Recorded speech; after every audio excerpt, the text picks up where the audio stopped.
In this video, I will solve your doubts about how to play Beat Saber on the Nintendo Switch and whether or not it is possible to do this.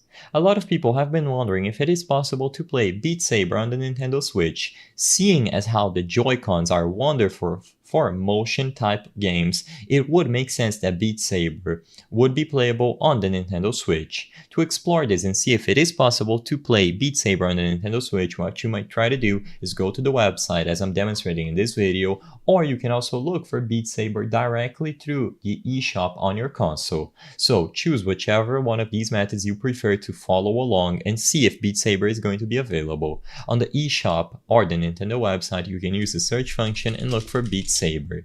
Immediately upon searching for Beat Saber under the game's results, you will notice that nothing related to the actual Beat Saber games pops up.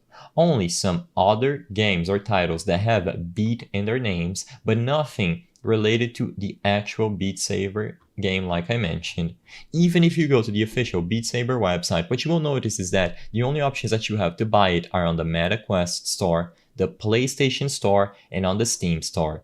So as of today, seeing as how the Joy-Cons are great for motion type games, would it be possible to play Beat Saber on the Nintendo Switch officially?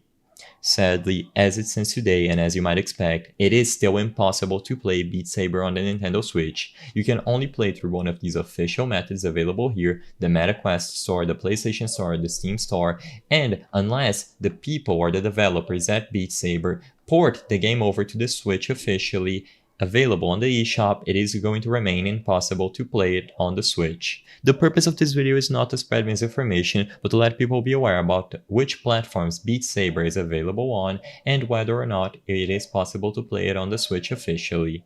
If this video cleared up any questions that you had, please be sure to leave a like and subscribe for more quick and easy tips. Thank you for watching.